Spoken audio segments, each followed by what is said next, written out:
concerned here. My introduction's longer than my remarks. Sorry. So how many of you have seen the Leslie Gore video that's made it around? Have you seen that? If you haven't seen it, go to YouTube and type in Leslie Gore, Lesley. Those of us old-timers remember her as a wonderful singer from the 60s and 70s. But there's her most famous song was called You Don't Own Me. And there's I guess a mashup of You Don't Own Me with a lot of women in connection with the elections and bringing in various things that have been happening in between the verses of You Don't Own Me. And it made me think of that in the context of these interconnections between violence against women and reproductive justice. That song really sort of brings it all in there. You don't own me. And that's what women are saying to abusers. It's what women are saying to state legislators, to governments, and to candidates, that I'm in charge of myself and you don't own me. And so I thought when I was playing that again last night, I think I watched it about 6 times, and I was like, yes, this is it. My job is to sort of introduce this, I guess, and do a little bit of an overview. So as I was thinking about it, I came up with a whole lot of different intersections, but three main intersections that are really topics of discussion today. And the first one is access to emergency contraception after a rape, or access to abortion after a pregnancy that results from rape. Both of those are intersections between sexual violence and reproductive justice.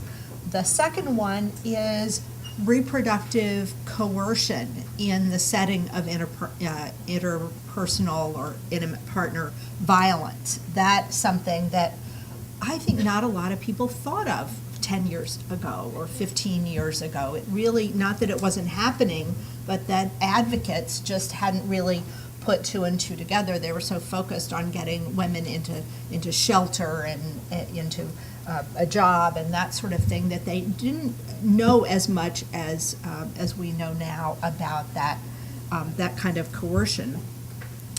And finally, the third interconnection that's, I think, a hot issue now is the extent to which advocates in both of those realms, and they do tend to be separate groups. There are some groups like NOW that cross over that do violence against women and do reproductive justice, but for the most part, the groups operate in rather separate realms, advocating for their own issues, and the extent to which they are connected by their mutual denial of women's autonomy and women's right to self-determination and women's right to control their own bodies. On the one hand, against an intimate partner, and on the other hand, against the government. And the connections there and the extent to which we might be able to pull those two movements closer together. The first of those, the simple access to reproductive technology, if you will, abortion, morning after pill, Plan B, after sexual assault or violence, is all over the news. You know, if you ever wondered whether there was organized opposition to this, I think that the comments from our U.S. Senate candidates have cleared that up for you. You know, we all, you know, Todd Aiken comes out and says, you know, well, we don't really need to have abortion for rape victims because real rape victims don't get pregnant because, you know, their bodies secrete some magical thing that keeps them from getting pregnant. And then since then, this whole raft of Senate candidates have gone Todd Aiken on us, each of them, you know, coming up with their own creative way to describe it. The latest being Richard Murdoch in Indiana, who's now all over the news, and there's a big campaign to try to get Mitt Romney to withdraw the television commercial that he cut for Murdoch, which is currently airing.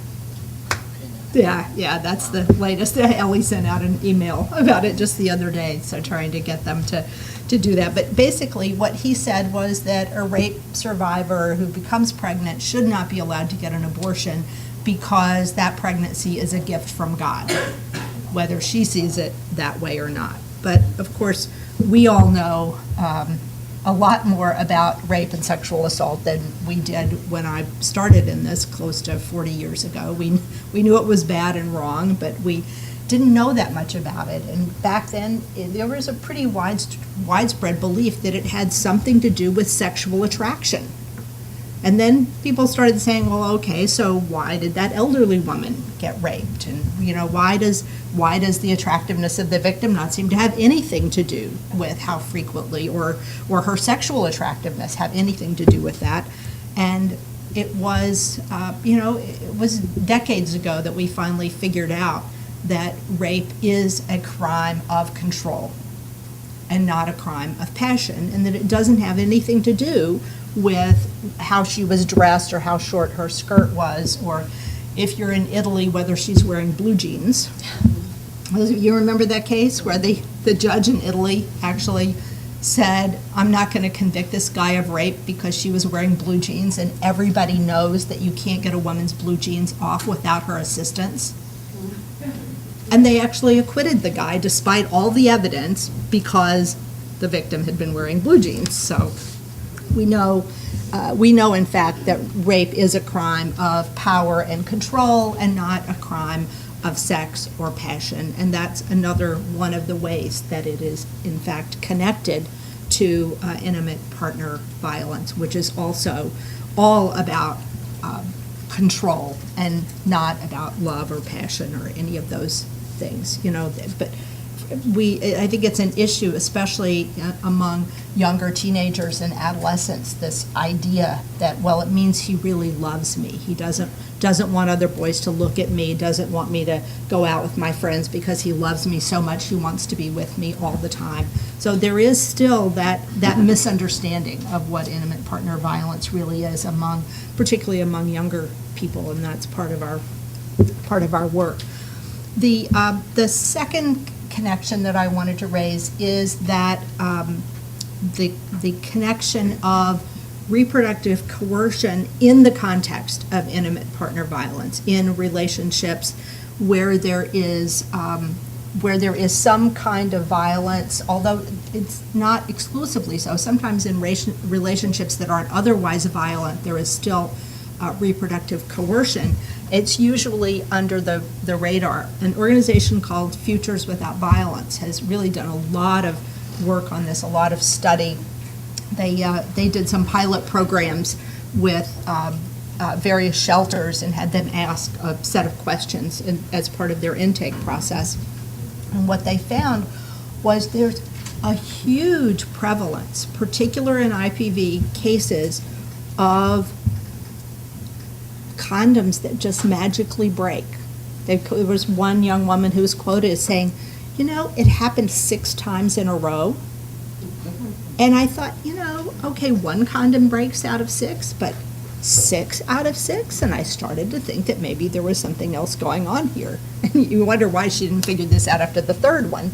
But nonetheless, this was a very common phenomenon. And what they found was that the coercion one way or the other, and it varied. Sometimes it was trying to get the woman pregnant in order to have a way to hold her closer to him, to make it where she couldn't leave, either whether she couldn't leave because of economics and the need to support a child, or didn't want to leave because didn't want to be a single mother, whatever the reason, but the feeling that if I can force her to have a baby, that's going to keep her with me more.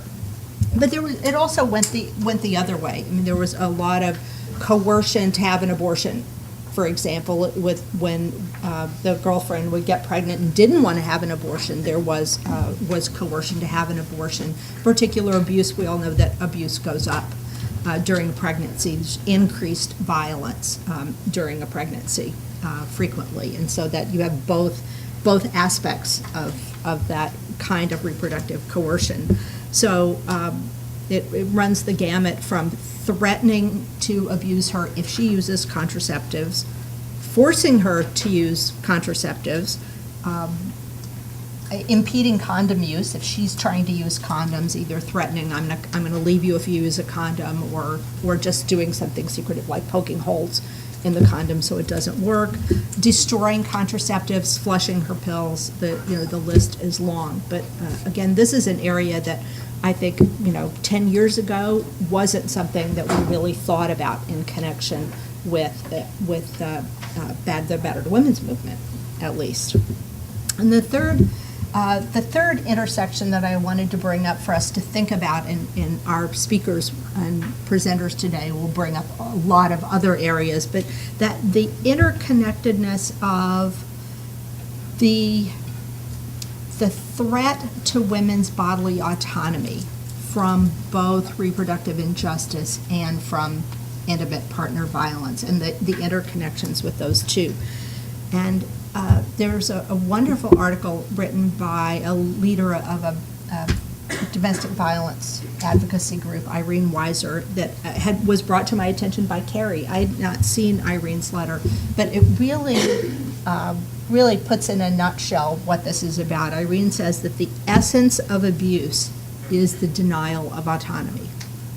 And she makes the case of the connection between the denial of autonomy that is prevention of access to reproductive rights, whether it's birth control, emergency contraception, or abortion, and that denial of autonomy that occurs in abusive relationships. And she makes the case that basically that the organizations ought to work together, and particularly that organizations that work on intimate partner violence need to be pro-choice and need to make that a part of their work.